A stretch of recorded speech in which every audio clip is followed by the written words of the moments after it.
Magandang gabi indeed! In full bloom si Kapuso It Girl Gabby Garcia sa another milestone sa kanyang showbiz career. 11 years in the industry at mananatili siyang kapuso pagkatapos muling pumirma ng contract with GMA Network. Yan ang chika ni Nelson Canlas. I will be doing a week in my life.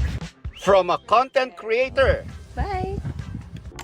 an endorser, actress, and the seasoned TV host, Gabby Garcia does it all. Please sign the contract.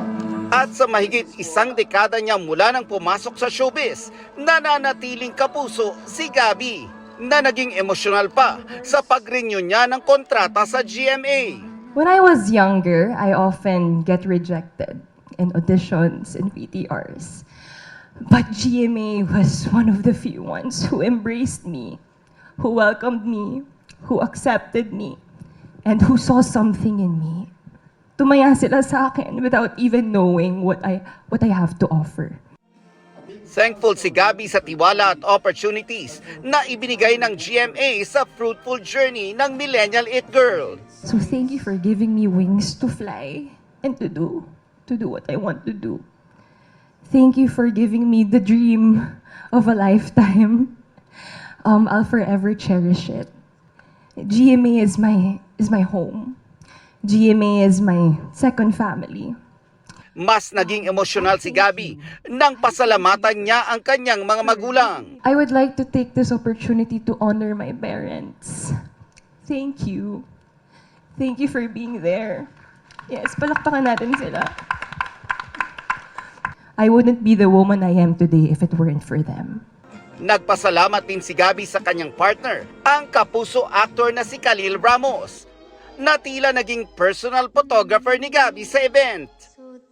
Naging mas special ang contract renewal ni Gabby sa pagbati ng mga kapwa-kapuso artists, mga kaibigan, at ni GMA Chairman of the Board, Attorney Felipe L. Gozon. Ikinagagalak natin ang patuloy na pagtitiwala at loyalty ni Gabby sa GMA Network bilang isang homegrown kapuso artist. Mula sa kanyang memorable roles sa iba't ibang teleserye hanggang sa pagiging isa sa pinaka-in-demand na host ngayon, patuloy nating nakikita ang growth niya sa industriya.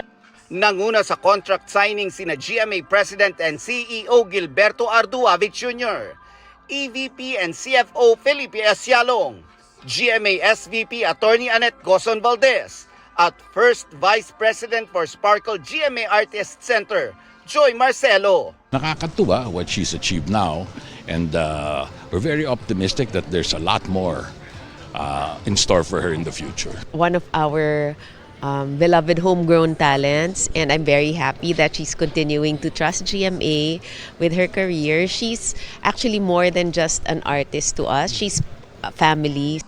Thankful si Gabby sa 11 years na pag-aaruga ng GMA, di lamang sa kanyang career, kundi pati na rin sa kanyang pagkatao. GMA was there to support me.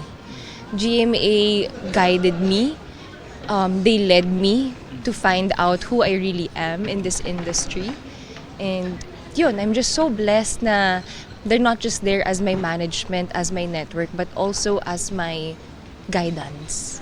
Nelson Canlas, updated sa Showbiz Happening.